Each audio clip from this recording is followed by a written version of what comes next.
Today's video is brought to you by Cars and Bids, my online enthusiast marketplace to buy or sell modern enthusiast cars. Hi everyone, I'm Zack Clapman. You might know me from The Smoking Tire or Rated on Haggerty or maybe Drive on NBC Sports. And if you haven't seen any of those, hi, I'm Zack. Have you seen any movies lately? That's my favorite one. The ending was absolutely insane.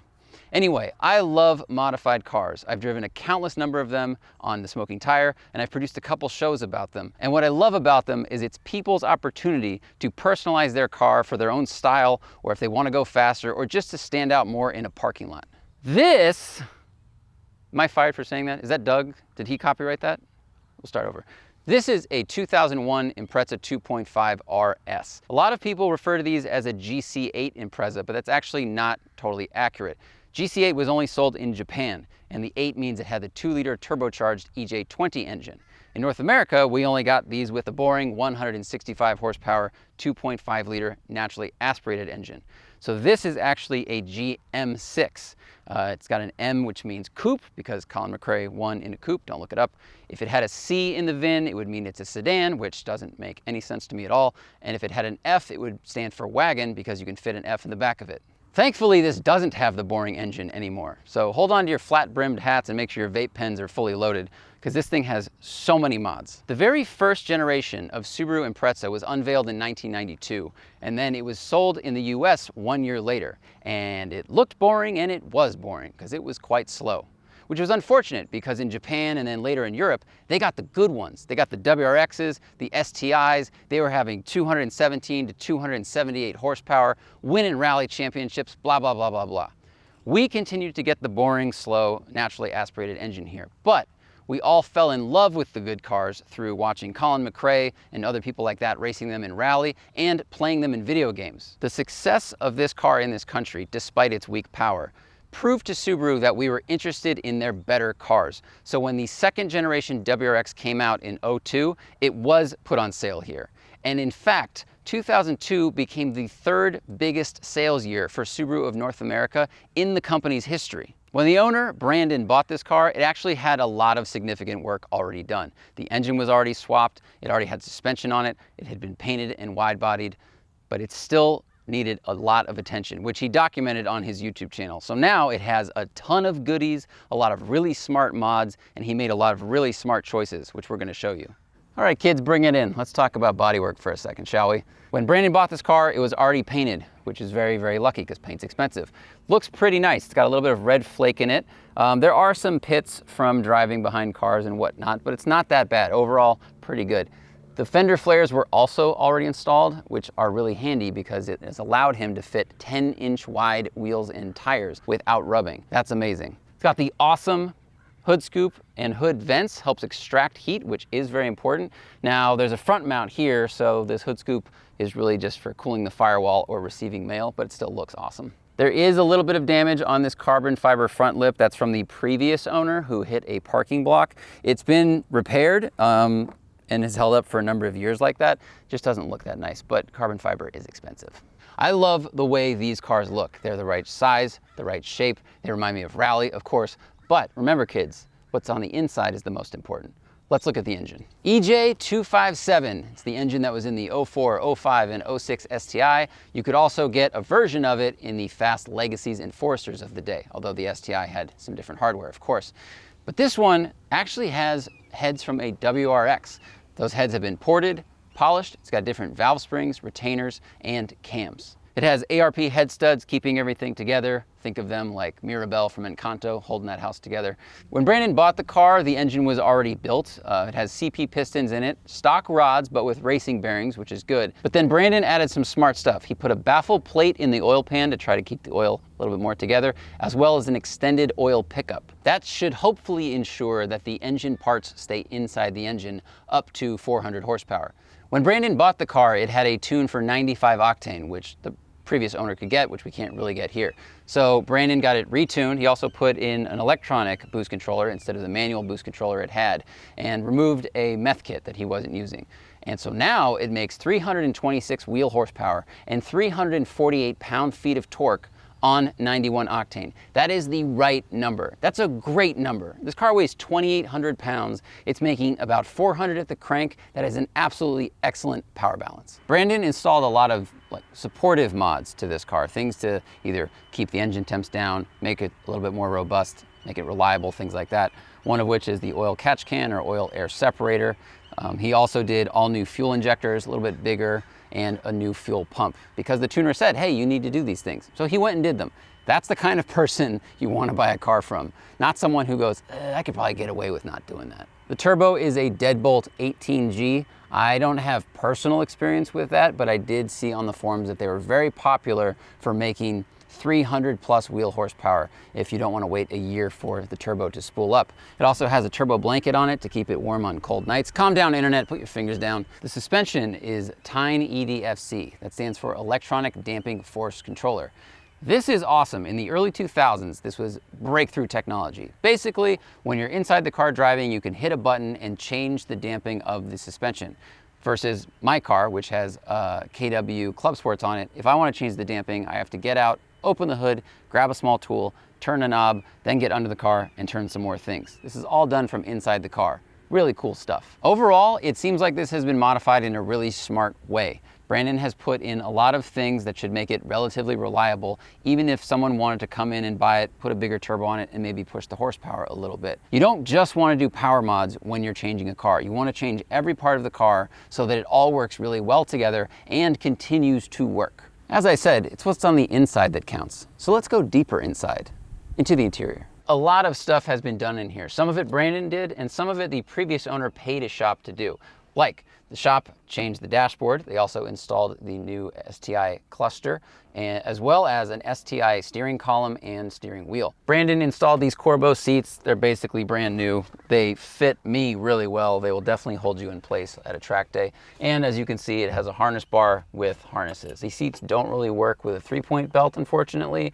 So if you're driving it a lot on the street or primarily on the street, you might want to look for a solution to that. Seemingly unimportant things have also been addressed in here. This carpet is all brand new. The floor mats are brand new. So it really looks incredibly clean in here.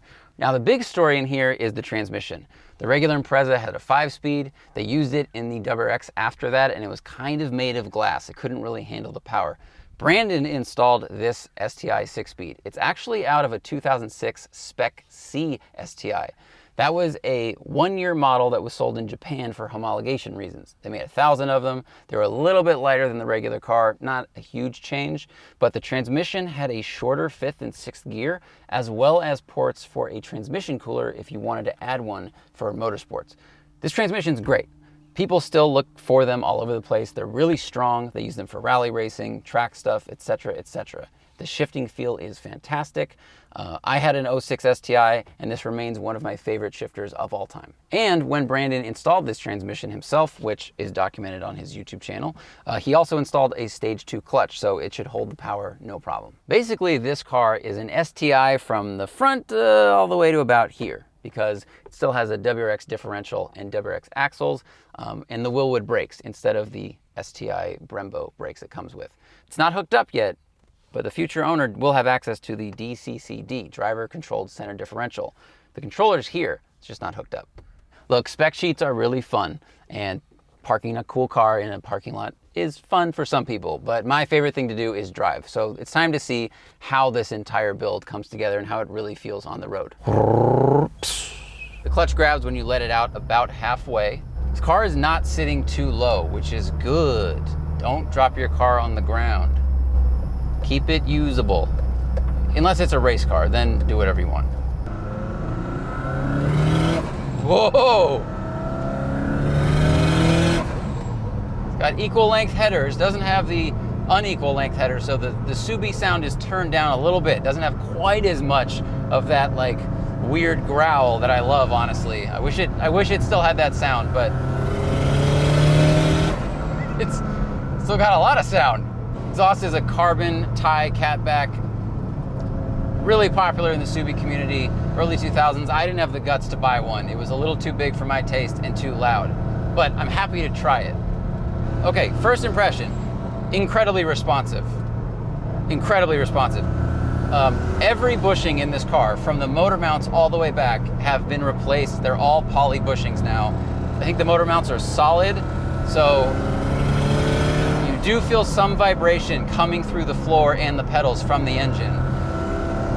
But the trade-off is the response. The communication from the front tires to the wheel is very clear and very good. Let's do a second gear pull. I'm not gonna take it all the way to redline. I wanna be respectful of Brandon and the future buyer. Let's just give it a little taste. Whoa. Whoa. Oh my God. That revs up very quickly. Man, boost kicks in at like 42 and I have to shift earlier than I think I need to shift or I will hit redline. That spools up and revs quick. Oh, there is not nearly enough road for this car right now. Yeah, in second gear, there's like lag until 4,500 RPM and then really starts to pull. Brakes are strong. These brakes haul you down. We have 6-piston Wilwood fronts, 4-piston rear. With new sports cars, you don't have to push the pedal that far to grab on really hard. Older cars, you have to go a little bit deeper into the pedal travel, but actually it can help you modulate it pretty well. Boost.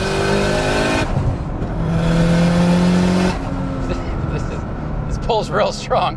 This pulls real strong. I'm not going anywhere near redline. Man, that external wastegate makes the good noise. It makes the that you want. A lot of turbo sound. Whoa, I have missed this shifter so much.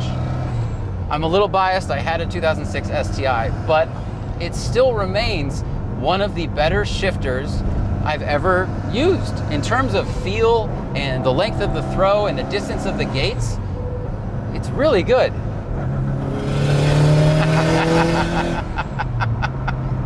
Oh man, I already wanted an RSTI one day, and now I want one even more. I'd never even driven one. I just went, yeah, that seems like the right thing to have. 350, 400 horsepower, 2,800 pounds, small. No wonder they were so good in rally. No wonder people love them. As I said before, this has tiny EDFC suspension, basically adjustable dampers. The spring is fixed, but with the push of these buttons, you have 20 different units of adjustability in stiffness. Right now, he has it set to 12 front, 10 rear. I'm not gonna mess with it because I don't wanna screw it up, frankly. But that's a pretty wide range of adjustment. Well, I will say, the spring is pretty firm. If you were gonna daily this car, you would wanna swap out the springs for something a little bit softer. This feels like a spring that's really at home on the track. I mean, I like the damper setting. It settles the car quickly, but it's a little bouncy. It's a little bouncy. Man, the steering feel is good. The steering rack speed is nice. And this thing slaloms so well. Yeah. All those bushings and sway bars and everything are doing a very good job. This is like an Olympic skier in the slalom. This just wants to go left a little bit, wants to go right. I mean, immediately. This is a good job. This is done right. It's a good car because it feels balanced. The power is in proportion to the brakes, which is in proportion to the handling, and it all works evenly together. You know, I mean, the internet makes you think you need 1,000 horsepower, but you don't. You can never use it. It's like, I don't know, having a pet elephant. Like now and then you can show off to your friends, but only in a very specific environment. This is the right amount of power. Fast enough, usable enough, and you can use full throttle more often. Good job. If you're thinking about buying a modified car, you need to pay attention to a couple of things. Were the parts chosen smart, and are they there for a good reason? And were they the cheapest ones available or high quality? If a shop worked on it, does the shop understand that brand of car, and did they do a good job? And if the owner did the work, what kind of person are they? If the owner's an engineer, you're probably in safe hands. If the owner's garage looks like a teenage boy's bedroom, you might want to look at a different car. In the case of Brandon's Subaru, Brandon filmed just about every step of the process. He documented all of his installations on YouTube and put them up there for you to scrutinize. So if you don't like the way he did the work, great, you can pass on the car. But what that tells me is that he feels comfortable showing his installation process to the most vocal audience that exists. If you want to see those videos and about 100 photos of this car in more detail, hit the link below to go to the auction at carsandbids.com.